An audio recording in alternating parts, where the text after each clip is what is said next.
김훈진 이사는 통상 여당 성향 6명, 야당 성향 3명으로 구성돼 있습니다.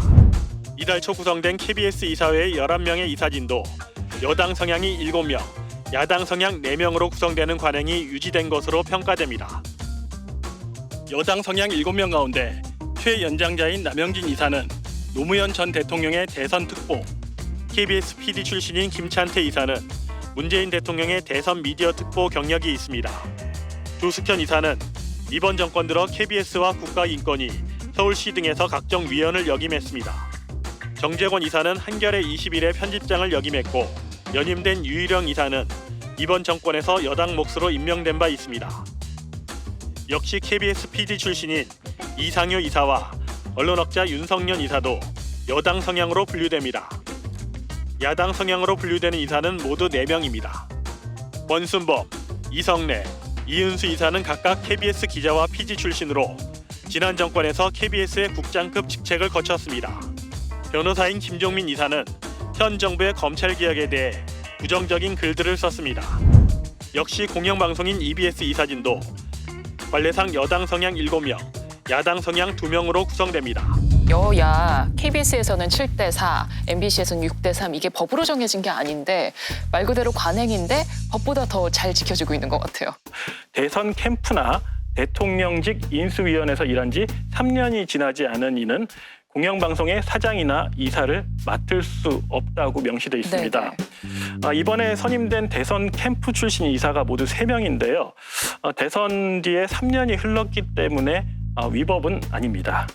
이거를 이제 학술적으로 크리엔텔리즘이라고 해서 정치적 후견주의라고 얘기를 하거든요. 근데 이제 이 후견주의라는 게 고객, 클라이언트라고 우리가 얘기를 하죠. 거기에서 유래된 말인데 자신을 이렇게 그 지지해준 사람에 대한 보은으로 어떤 자리나 이런 것들을 마련해주는 걸 얘기하는 거거든요. 근데 사실은 이렇게 되면 그 공영방송의 공정성이 자칫 흔들릴 수밖에 없는 그런 문제가 생겨나게 되는 거고요. 자, 그렇다면 이제 사실 방통위가 7대3, 6대3의 관행을 왜 계속 유지시키고 있는가 이거를 생각해 본다면 그 방통위원이 5명이 있거든요. 근데 이 5명 중에 2명은 대통령이 지명을 하게 되고요. 그다음에 나머지 3명은 국회에서 여야 측에서 1명, 그다음에 야측에서 2명을 이렇게 추천을 해서 대통령이 임명을 하게 돼 있습니다.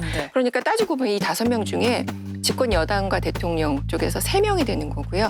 야당이 2명, 그러니까 3대2 구조가 되는 거죠. 그러니까 이 구조로 가다 보면 정치적 영향력이 이사회 구성, 그다음에 사장 선임까지 이어질 수밖에 없는 그런 구조인 거죠. 또 이런 정치적 후견주의에 대한 우려가 무색하게 최근에 또 충격적인 발언이 나와서 무리를 빚었는데요. 이번에 임명된 야권 성향의 이성래 KBS 이사가 그 발언의 주인공입니다. 이 가짜 뉴스가 없다면 이 정권은 절대 탄생할 수 없는 정권이라고 생각합니다. 최순실은 가짜 뉴스를 생산해서 그것을 가짜를 진짜로 만들고 진짜를 만들어서 탄핵을 하고 이런 과정이 없었다면 이 사람들은 태어나지 못했을 겁니다. 정치적인 외풍을 막는 거 이런 것들을 해줘야 할 자리인데 방송법으로 적시된 공영방송의 공정과 중립의 자세를 아주 잊은 매우 부적절한 언행이었다라는 생각이 들고요. 이분 스스로가 KBS 이사 자격이 있는지 논란을 스스로가 자초했다 이런 생각이 듭니다. 특정 정권일 때가 문제가 아니라 그냥 정권 바뀔 때마다 항상 공영방송에 대해서는 정치적으로 편향성 논란이 늘 있었습니다. 또 어떻게 보면 그렇게 될 수밖에 없는 구조적인 원인도 있어요. 네, 맞습니다. 그 현행 공영방송 지배 구조를 조금 쉽게 설명을 드려보면은요. KBS 사장은 KBS 이사회에서 선임을 하죠. 그다음에 KBS 이사회는 방송통신위원회가 추천을 합니다. 그리고 대통령이 임명하는 그런 구조로 되는 거고요. MBC 같은 경우도 방송문화진흥회에서 선임을 하고요. 방송통신위원회가 임명을 하게 되는 그런 구조를 가지고 있습니다. 그러니까 결과적으로 KBS와 MBC는 최종 임명권자만 다를 뿐이지 그 방송사 운영 방향을 결정하는 사장은 이사회가, 그리고 이사회 구성의 핵심적인 역할은 방통위가 하는 그런 기본적인 지배 구조는 좀 비슷하다라고 볼 수가 있습니다. 다른 나라의 경우에는 공영방송의 사장 어떻게 뽑아요? 그러니까 그 해외 주요 국가 중에서 공영방송 사장 임명과 해임을 이렇게 이제 우리처럼 과반수 찬성으로 하는 나라는 사실 찾기가 힘듭니다. 그래서 매번 사실은 이 분야에 대해서 개선하라라는 목소리가 있었거든요. 왜 아직까지 개선되지 않았겠는가 생각해 보면 사실상 이제 공영방송이 대선 승리의 전리품으로 취급되고 있지 않는가 이런 생각까지 하게 되고요. 공영방송 그 자체가 사실은 권력이기 때문에 뭐 이게 그 야권이든 여권이든 포기가 안 되는 거죠. 포기할 수가 없는 거죠.